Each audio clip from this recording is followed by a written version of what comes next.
नमस्कार मित्रांनो, पुन्हा एकदा खास तुमच्यासाठी घेऊन आलोय सुप्रसिद्ध लेखक नारायण धारप यांची दुर्मिळ कथा सूड. देशपांड्यांच्या घरात मला जागा कशी मिळाली याचं अनेकांनी नवल केलं. कदाचित त्या गावाला मी संपूर्ण नौखा असल्याने मला प्रत्येक घराची आणि त्यातल्या माणसांची अजिबात माहिती नव्हती. निवाठीतल्या कोणाचीच देशपांड्यांना जागेबद्दल विचारायची छाती झाली नसती. गेले कित्येक वर्षे कोणीच त्या बंद दरवाजावर थापही मारलेली नाही. तसे निवाठीकर भेक्कड खास नाहीत, पण ते देशपांड्यांच्या वाटेला जात नव्हते एवढं मात्र खरं. मला गावात जागा हवी होती आणि बंद दारा खिडक्यांचे ते घर पाहून मी दारावर थाप मारली. वेळ दुपारी 2:15 होती. दुपारची शांतता मोठी अनैसर्गिक वाटते. निदान शहरातून आलेल्या मला तरी तसं वाटलं. सिमेंटचा पांढरा शुभ्र रस्ता दुपारच्या उन्हात लखलखत होता. दोन्ही बाजूंना मरगळलेली झाडं होती. ती संपली आणि गावातली घरं लागली. आत कोणी राहत असेल असं वाटूच नाही इतकी सामसूम. देशपांड्यांचं घर उजवीकडून 5वं होतं. रिकामं मन किती लहान सहान गोष्टी टिपून घेतं याचा हा पुरावा. जास्तीत जास्त नाही म्हणतील, आणखी काय होईल असा विचार करून मी अंगणात शिरलो आणि दारावर थाप दिली. गावात वीज आली होती, पण या घरात विजेच्या तारा पोहोचल्या नव्हत्या. दारावर घंटेचे बटनही नव्हते. बाहेर सर्वत्र इतकी शांतता नसती तर तो हालचालीचा आवाज मला ऐकूही आला नसता आणि मी बाहेर पडलो असतो. पण मी तो आवाज ऐकला. दाराच्या आतल्या बाजूस कोणीतरी उभं होतं. कपड्यांचा आवाज, पाय जमिनीवर घासल्याचा आवाज, सगळं व्यवस्थित कानावर येत होतं. पण जे कोणी दारामागे उभं होतं ते नुसतंच उभं असावं. दार उघडण्याची काही खूण दिसेना. हे जे कोण आहे असं का उभं आहे? कशाची वाट पाहत आहे? मी निघून जाण्याची? मग दार उघडून तसं का सांगत नाही? किंचित रागाने मी दारावर आणखी एक थाप दिली आणि जरा मोठ्यानं म्हणालो, आत कोणी आहे का? जरा दार उघडा प्लीज. दार उघडत होतं. 1 कडी, 2 कडी, 3 कड्या काढल्याचा आवाज आला आणि दार जरासे उघडले. कोण आहे? काय हवंय? एक थकलेला आवाज आला. आत इतका काळोख होता की मला बोलणारी व्यक्ती सुद्धा दिसत नव्हती. इतर काही दिसणं तर दूरच राहिलं. मी परगावाहून आलो आहे. राहायला जागा शोधतोय. तुमच्याकडे त्याची चौकशी करायची होती. कोणी सांगितलं इथे चौकशी करायला? आवाज चिडचिडा, संशयी झाला होता. बोलणारी स्त्री असावी असा समज होत होता. नाही, कोणीच नाही. मी कोणाशी बोललो देखील नाही. दार आणखी उघडले. बोलणारी व्यक्ती मागे सरली. आत या. उघड्या दारात बोलणं नको. आतापर्यंतच्या घटनांचा मनावर एक अनिष्ट परिणाम झाला होता आणि क्षणभर वाटलं होतं की आत पाऊल टाकूच नाही. पण तो विचार टिकला नाही. मी आत गेलो. माझ्या मागे दार परत लोटलं गेलं. आधीच मी बाहेरच्या कडक उन्हातून आलेलो. त्यात खोलीत अंधार. मला तर काही क्षण अगदी अंधाळल्यासारखं झालं होतं. काही म्हणजे अगदी काहीच दिसेना. काही क्षणांनी नजर साफ झाली. मी एका बऱ्याच मोठ्या खोलीत, दिवाणखानाच म्हणा ना, तिथे उभा होतो आणि माझ्यापासून 5-7 पावलांवर एक म्हातारी स्त्री उभी होती. तिच्याकडे पाहण्याआधी मी खोलीवरून एक नजर फिरवली. भिंतींना बऱ्याच तसबिरी होत्या. मग माझं लक्ष बाईकडे गेलं. त्यांच्या अंगावर गडद रंगाचं पातळ होतं. त्यामुळे मागच्या अंधाऱ्या पार्श्वभूमीवर गोरापान चेहरा, पांढरे केस आणि गोरे हात हे अगदी उठून दिसत होतं. त्यांची स्तब्धता एखाद्या चित्रासारखी होती. हातावर हात ठेवून त्या उभ्या होत्या आणि माझ्याकडे पाहत होत्या. मला जागा मिळण्यासारखी आहे का इथे? घसा साफ करून मी म्हणालो. आम्ही आजवर कधी भाडेकरू ठेवले नाहीत." त्या बोलून थांबल्या. यापुढेही ठेवणार नाही असं मात्र त्या म्हणाल्या नव्हत्या. प्रवासाने आणि उन्हातल्या चालण्याने मी थकलो होतो. एखाद्या खुर्चीत अंग लोटून द्यावंसं वाटत होतं. पण त्या बसा असं म्हणेपर्यंत मला उभं राहणंच भाग होतं. पण आता जमाना बदललेला दिसतो. त्या जवळजवळ स्वगतच बोलत होत्या. कानावर येतं काही काही. आडीतल्या सगळ्यांनीच परकी माणसं घरात घेतलीत. विजेचे दिवे लावलेत. रेडिओ घेतलेत. मग एकदम मान वर करून अचानकपणे, "तुम्ही काय करता?" असं त्यांनी विचारलं. "इथल्या बँकेचा एजंट म्हणून आलोय," मी म्हणालो. त्या बाईंनी परत प्रश्न केला. "एकटे आहात की बायका मुलं आहेत?" "हो, बायका मुलं आहेत," मी हसत म्हणालो. "पण इथे मी एकटाच राहणार आहे. वर्षभरात बदली होण्याची शक्यता आहे." त्या म्हाताऱ्या बाईंचा जागा देण्याकडे कल वळत होता हे माझ्या ध्यानात आलं. आणि आणखी काहीही न बोलण्याचा शहाणपणा मी केला नाही. जरा वेळाने त्या म्हणाल्या, "तुम्ही समंजस भले माणूस दिसता. जागा द्यायला मला काही हरकत दिसत नाही. पण एक गोष्ट आधीच सांगते, त्या ऐका आणि मग तुमचं तुम्ही ठरवा. मी इथे एकटे असते. गेली कित्येक वर्ष एकटीच आहे. माझ्याबद्दल आणि वाड्याबद्दल निवाठीत नाना प्रवाद आहेत. लोक नाही नाही ते बोलतात. वाडा पछाडलेला आहे असं म्हणतात. बोलू देत, त्यांना त्यातलं काय कळणार. तुम्ही जागा घेतलीत तर तुमची सगळी सोय तुम्हाला करावी लागेल. वाड्यात वीज नाही आणि यायची सुद्धा नाही. एका बाजूच्या 2 खोल्या तुम्हाला देईन. पण तरी त्या घरातल्याच आहेत, स्वतंत्र नाहीत. माझी तशी फारशी वर्दळ नाही, पण जी काय आहे ती मात्र चालूच राहील. तुमच्याकडे कोणी आलं तर दिवसा उजेडीच यावं हेच योग्य. रात्री अपरात्री दुसऱ्यांना प्रवेश नको." मी अजूनपर्यंत तरी त्यांची एकच खोली पाहिली होती आणि त्या इतक्या अटी घालत होत्या. त्याही वेळी मला त्यांचे आभार मानून बाहेर पडता आलं असतं. पण मी म्हणालो, "ठीक आहे, मला खोल्या दाखवा. भाड्याचंही तसं सांगा." उत्तरेकडच्या 2 खोल्या मी त्याच संध्याकाळपासून घेतल्या. माई देशपांडे वयाने 65 वर्षाच्या आसपास होत्या. ही सर्व माहिती मला बाहेरून समजली. मी आणि माई परस्परांना क्वचितच दिसत होतो आणि त्याहूनही कमी वेळा परस्परांशी बोलत होतो. देशपांडे हे त्यांचं माहेरचं नाव. त्यांनी लग्न केलंच नव्हतं. एवढंच नाही, अगदी मागच्या काही वर्षापर्यंत त्यांच्या 2 बहिणीही त्यांच्याबरोबरच राहत असत. एक थोरली आणि एक धाकटी. तिघी अविवाहितच होत्या. गावातल्या वृद्ध माणसांची सर्वात जुनी आठवण आपल्या 3 मुलींना घेऊन निवाठीला आलेल्या देशपांडे मास्तरांची होती. लिहिता वाचता येत होतं म्हणून देशपांडे मास्तर हे नाव. तसा त्यांचा व्यवसाय ठराविक नव्हता. कोणाचे कागदपत्र लिहून दे, कोणाचे अर्ज लिहून दे, इथपासून ते होतकरू वकिली सल्ला देण्यापर्यंत, अडतीच्या लहान सहान व्यवहारापासून ते सावकारीपर्यंत देशपांडे मास्तर सर्व काही करत असत. डोंगर माथ्यावर माणूस चढला की तो पाय धुवून टाकतो. मग तो कोणत्या मार्गाने वर आला याची कोणीही चौकशी करत नाही. देशपांडे मास्तरांनी वाडा घेतला. ते खऱ्या अर्थाने स्थानिक गावकरी झाले आणि गावात मिसळून गेले. मुलींची लग्ने मास्तरांनी केलीच नाहीत. का केली नाहीत कोणालाच सांगता येत नव्हतं. मास्तर कुठल्याशा आजारात वारले तेव्हा थोरली, तिला सर्वजण ताई म्हणायचे, ती 30 वर्षांची होती. तिच्या खालची माई 26 वर्षांची होती आणि सर्वात लहान सुशीला 22 वर्षांची होती. ताई बरीच वडिलांसारखी होती आणि सुशीला मात्र सुंदरात गणना होण्यासारखी होती. मास्तरांनी मुलींसाठी बरेच पैसे मागे ठेवले होते अशी ही गावात वंदता होती. विवाह करायचा झाला असता तर त्या तिघींना कोणतीच अडचण भासली नसती आणि सुशीलास तर नाहीच नाही. इतकंच काय, पण हस्ते परहस्ते अनेकांनी सुशीलासाठी मागणीही घातली होती.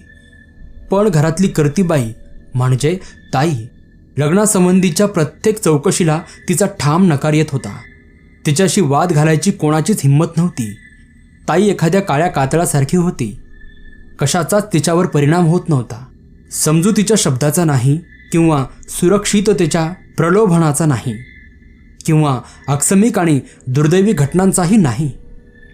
मला समजलं की त्यांच्या वडिलांच्या मृत्यूनंतर अशीच एक भयानक घटना त्या घरात घडली होती.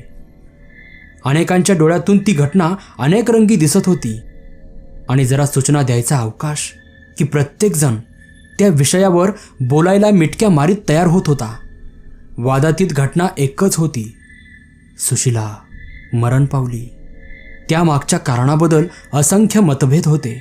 दोन्ही कारणे मृत्यूचे कारण आणि या घटनेकडे नेणारी कारणे.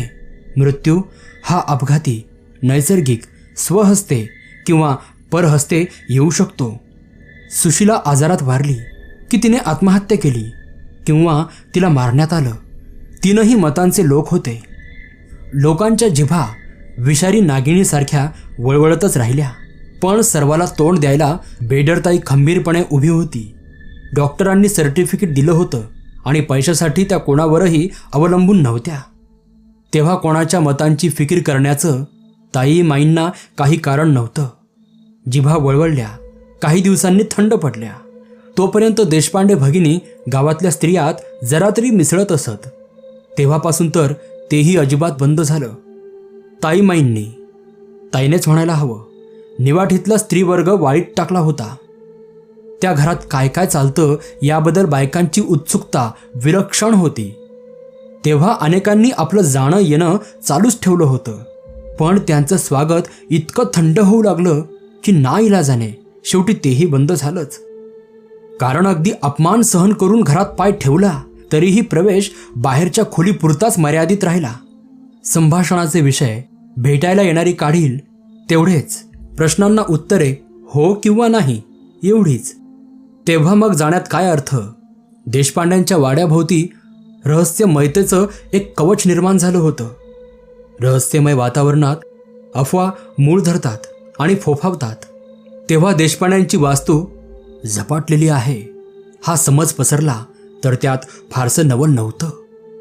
स्वयंपूर्ण व स्वावलंबी माणसं समाजाला नेहमीच प्रिय असतात असं नाही. तेव्हा देशपांड्यांच्या बंद घराबद्दलचा द्वेषही लोकांच्या मनात असणं शक्य आहे. अनेकांच्या तोंडून तोच आरोप ऐकल्यावर मनात विचार आल्याशिवाय राहिला नाही की यामागे सत्याचा लहानसा तरी भाग नसेल का. यालाच पुष्टी देणारी एक हकीकत मला निवाठीच्या पोलीस सब इन्स्पेक्टरांकडून कळाली. हकीकत अपूर्ण होती पण मोठी सूचक होती. निवाठीचा कासिम भुरट्या चोऱ्या करतो हे सर्वांना माहीत होतं. लहान सहान गुन्ह्यांवरून तोच कधी 6 महिने तर कधी वर्षभर अशी तुरुंगाची हवाही खाऊन आला होता. कासिम मोठा हरहुन्नरी होता.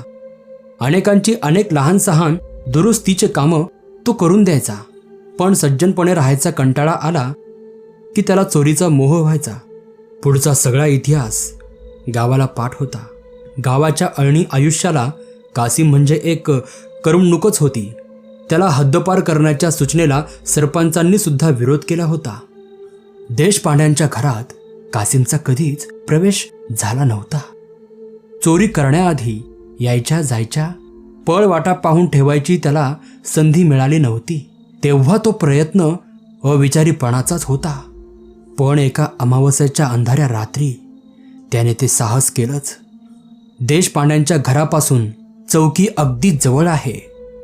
आरडाओरड होताच कॉन्स्टेबल 5 मिनिटातच तेथे पोहोचला. मला सब इन्स्पेक्टर सांगत होते. मग घरात दोघीच होत्या तर मी सहज विचारलं, तुमच्या ध्यानात आलेलं नाही? आरडाओरड त्यांचा नव्हता. त्यांचा नव्हता? मग कुणाचा होता? मी विचारलं. कासिम ओरडत होता, किंचाळत होता. एखादा वाघ नाही, एखादा संबंध मागे लागल्यासारखा किंचाळत पळत होता. मी एकदम ताठ उठून बसलो. हे सांगायलाच नको. मग पुढे काय? पुढे तसं काही नाही. कॉन्स्टेबल जवळ येताच कासिमने त्याचे हात धरले. मागे कोणीतरी लागले असं काहीतरी बरळला. पण लागलीच त्याने भान सावरले आणि तो गप्प झाला. मागून एक शब्द बोलेना, पण त्याचं एकूण वागणं संशयास्पद होतं म्हणून कॉन्स्टेबल आडीत चौकशी करीत निघाला. देशपांड्यांच्या घरात वीज नाही हे तुम्हाला माहीतच आहे, पण आत प्रकाश होता. दार वाजताच थोरल्या बहिणीने दार उघडलं. पोलीस पाहताच ती एकदम म्हणाली, सापडला का चोर? म्हणजे कासिम त्यांच्याच घरात शिरला होता तर. पण ताईंना ही चोरीची तक्रार नोंदवायची नव्हती. घरातलं काहीच हल्लं नाही असं त्या म्हणत होत्या. कॉन्स्टेबल बिचारा यावर काय बोलणार. तो परत आला. कासिमला सकाळपर्यंत चौकीत डांबून ठेवून त्याने आपला राग त्याच्यावर काढला. मी दुसऱ्या दिवशी पुढे तपासाचा प्रयत्न केला, पण शेवटी हाती काहीच आला नाही. कासिम गप्प आणि ताईही गप्प, पण दोघांची कारणं वेगळी होती. कासिम भेदरला होता.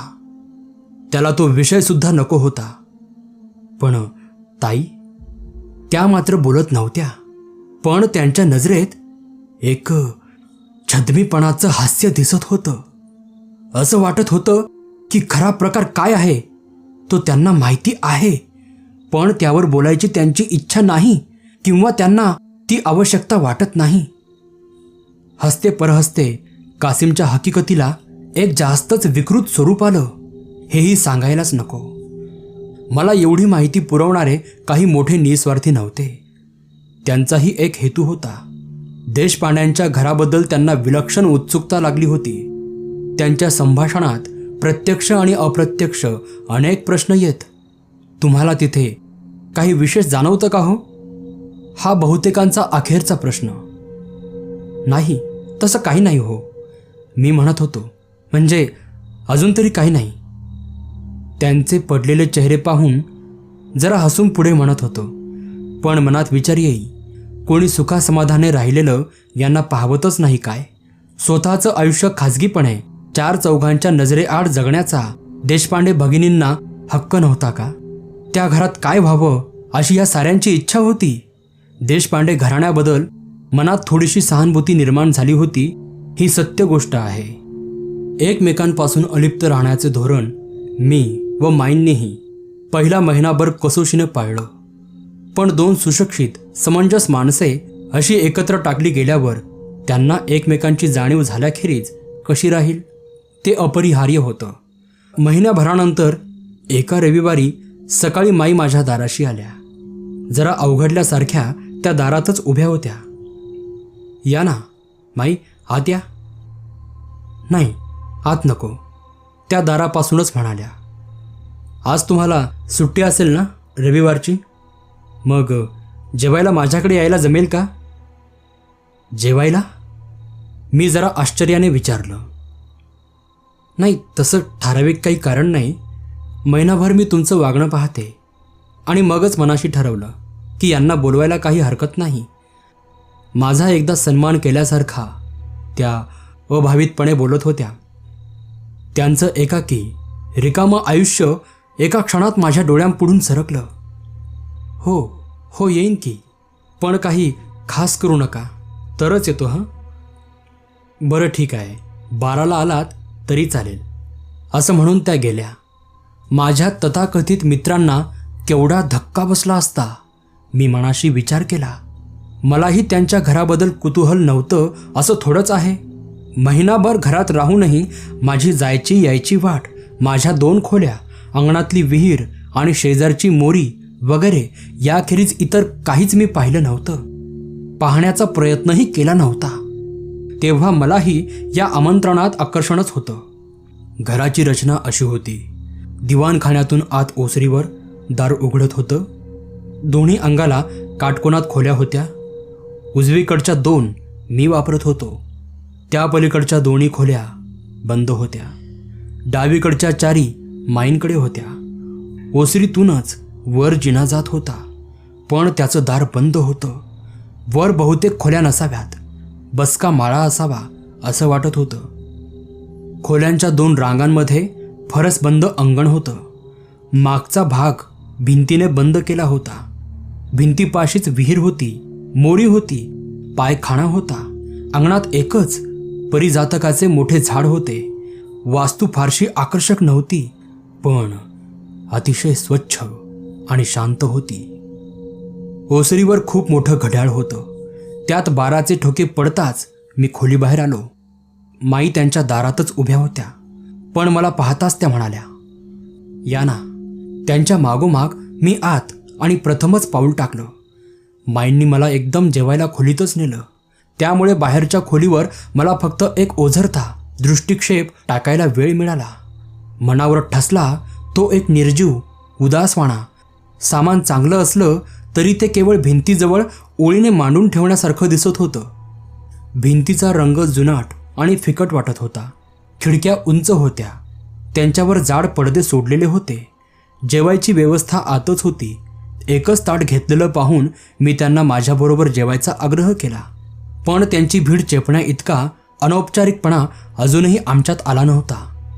खरं म्हणजे निदान त्या भेटीत तरी मला फारच संकोचल्यासारखं झालं.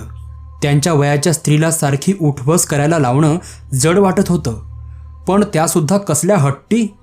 प्रत्येक जिन्नसेचं हवं नको करीत होत्या. शेवटी एकदाचं जेवण उरकलं आणि शिष्टाचारासाठी मी जरासा बाहेरच्या खोलीत बसलो. माझ्या मागोमाग माईही बाहेर आल्या. तुमचं व्हायचं असेल ना अजून जेवण, मी उठत म्हणालो. दिला एवढा त्रास पुरे असं वाटत होतं. माझं होईल हो सावकाश, बसा की 5 मिनिटं. एक खुर्ची घेत त्या म्हणाल्या आणि मग मलाही बसावंच लागलं. आम्ही 10-15 मिनिटं बोलत होतो, पण त्या अगदी निरर्थक गप्पा होत्या. एकतर आमच्यात समान विषय नव्हते आणि त्यांचा गेल्या कितीतरी वर्षात बाह्य जगाशी संबंधच आलेला नव्हता. पण माझी अशी समजूत झाली की काहीतरी बोलण्याचा त्यांचा मानस आहे. शेवटपर्यंत त्या काही बोलल्याच नाहीत. कदाचित त्यांचा धीरही झाला नसेल. तेव्हा माझी ही कल्पना खरी होती का खोटी होती याचा पडताळाही आला नाही. काही वेळानं मी त्यांचा निरोप घेतला. भेटीत विशेष असं काही घडलंच नव्हतं, पण परकेपणाचा अडसर मात्र दूर झाला होता. रोज संध्याकाळी मी बाहेरून जेवून आल्यावर आमचं 5-6 मिनिटं बोलणं व्हायला लागलं आणि दररोज माझी शंका बळावत चालली की माईंच्या मनात काहीतरी टोचणी आहे. त्यांना ते एकदा बाहेर काढून टाकायचं आहे. आता इथं एक गोष्ट नमूद करून ठेवायला हवी आहे.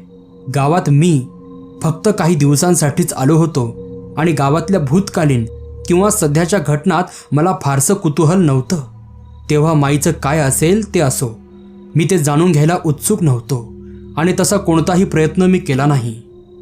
त्या वर्षी हिवाळा लवकर सुरू झाला. ऑक्टोबरच्या सुरुवातीपासूनच कडाक्याची थंडी पडायला लागली. वयोमानाने माईंना थंडी जास्तच जाणवत असावी. संध्याकाळच्या त्या बाहेर येईनाशा झाल्या आणि माणूस सवयीचा कसा गुलाम होतो ते पहा. संध्याकाळी परत आल्यावर एकदा तरी माईंची गाठ घेतल्याशिवाय मला राहावेनासे झाले. त्यांच्या बाहेरच्या खोलीचं दार किलकिलं असे. ते लोटून, काय माई, कस काय आहे असं दारातूनच विचारत मी आत जायचा. माई शाल जोडी पांघरून बसलेल्या असायच्या. मला पाहताच त्या हसायच्या. कसली थंडी नाही रामभाऊ, त्यांचे शब्दही ठरलेले. 1-2 मिनिटांनी मी दार मागं लावून घेत बाहेर पडायचो. खानावळीतून रविवारचा डब्बा मी घरी मागवायला लागलो. माईंनी आधी खूप आडेवेडे घेतले, पण त्यांनाही रुचीपालट आवडला होता.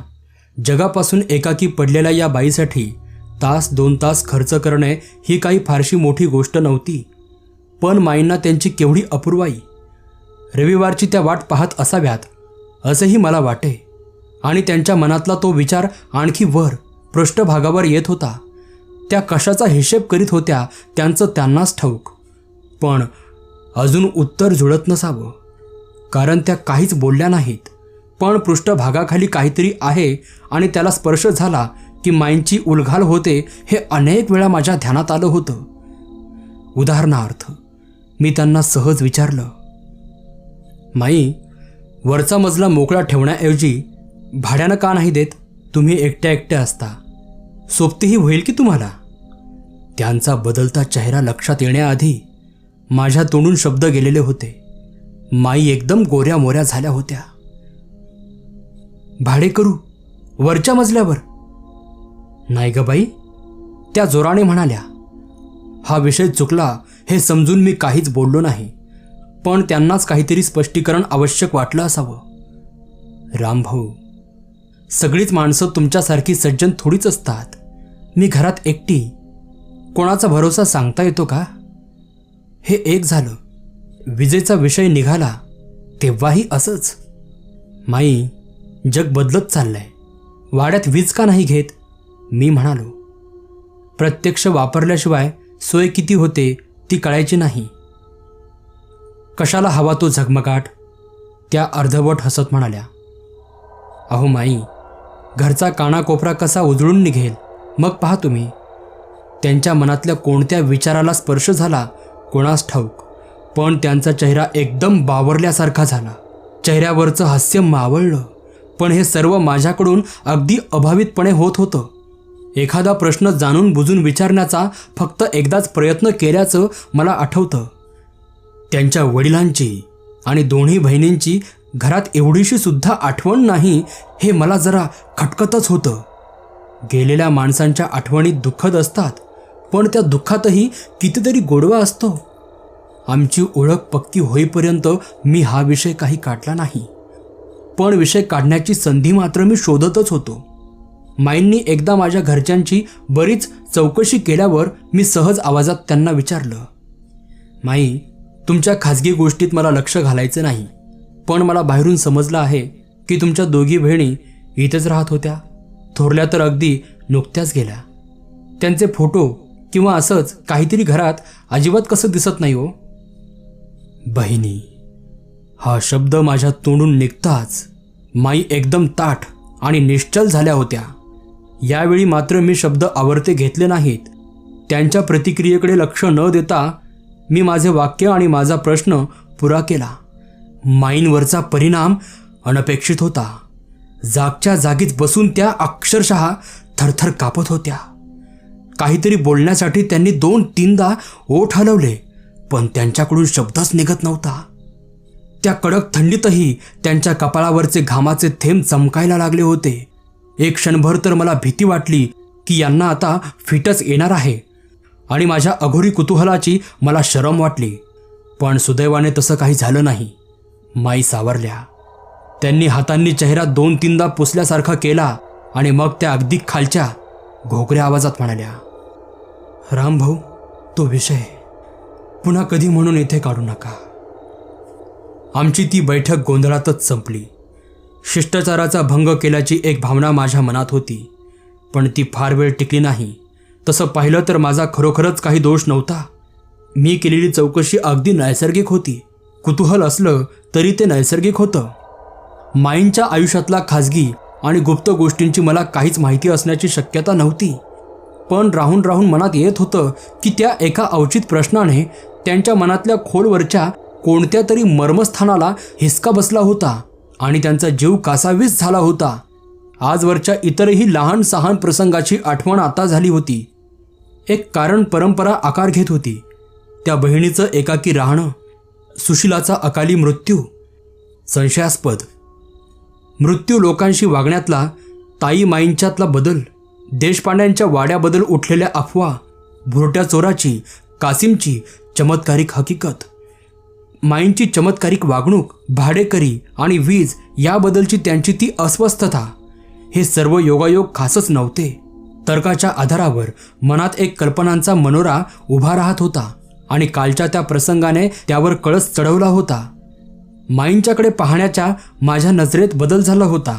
त्यांची प्रत्येक हालचाल मी आता जरा सापेक्षी नजरेने पाहत होतो, आणि जी गोष्ट मनाला आधीच उमजायला हवी होती पण जी माझ्या औपचारिकपणाने मला उमजली नव्हती, ती आता उघड झाली होती. माई सर्व वेळ आणि सर्वत्र एका दडपणाखाली वावरत होत्या, आणि हे दडपण भीतीचे होते. त्यांच्या मनात ती भीती अनामिक होती का तिला स्पष्ट आकार होता हे मला माहीत नव्हतं. पण माईंना प्रकाश नको होता, वरच्या मजल्याशी संबंध नको होता, बहिणीचा तर उल्लेखही नको होता. मन कधीच गप्प बसत नाही. माहीत असलेल्या गोष्टींची उलटसुलट मांडणी सदैव चालू असते. कासिमच्या घबराटीचा विचार सतत मनात येत होता. तेव्हा तर ताई हयात होत्या. सब इन्स्पेक्टरच्या सांगण्यावर विश्वास ठेवायचा म्हटला तर खरा प्रकार ताईंना माहीत होता. याचा अर्थ हे प्रकार ताईच्या वेळेपासूनच चालू होते का? ताईबरोबरच माईंनाही ते सर्वच माहीत होते का? आणि ताईच्या नंतर ते ओझं एकट्या माईच्या शिरावर पडलं होतं का? त्याचा संबंध वरच्या मजल्यापाशी होता का? एक गोष्ट मला समजली तर, कासिम चोरून शिरला होता तो खालच्या की वरच्या मजल्यावर, आणि त्याला काय दिसलं होतं? आता या प्रकरणात मी एवढा रस घेतला की याची कारणं मला देता यायची नाहीत. मी त्या वाड्यातच राहत होतो. सकाळ संध्याकाळ माई माझ्या नजरेसमोर राहत होत्या. त्यामुळे तो विषय सतत डोक्यात होता. किंवा असंही असेल की समोर बंद दरवाजा दिसला की त्यात काय आहे हे जाणून घेण्याची माणसाची प्रवृत्तीच आहे. माणसाच्या मनाची घडणच तशी आहे तेव्हा तो तसा वागणारच. 4-5 हजारांच्या गावात नुसत्या निरोपानेही कामे चटाचट होतात. पोलीस अधिकाऱ्यांच्या मनातही तो प्रसंग बोचत असावा. ते काहीही असो, कासिमला भेटायची माझी इच्छा मी 1-2 योग्य ठिकाणी बोलून दाखवली. मात्र 2-3 दिवसातच 5:30च्या सुमाराला तो बँकेबाहेर हजर झाला. बँकेची जागा ज्या इमारतीत होती त्याच इमारतीत तळमजल्यावर एक मोठे हॉटेल होते. हॉटेल मालकही अर्थात माझ्या चांगला परिचयाचा होता. मी शब्द टाकताच त्याने आतली एक खोली माझ्या स्वाधीन केली आणि बाहेरच्या दाराने कासिमला त्या खोलीतून आणून हजर केले. नमस्कार मित्रांनो, सूड हा या कथेचा भाग 1 होता. आपण लवकरच भाग 2 कडे वळूयात. ही कथा तुम्हाला आवडत असेल तर व्हिडिओला लाईक, कमेंट आणि चॅनलला सबस्क्राईब करायला विसरू नका. धन्यवाद.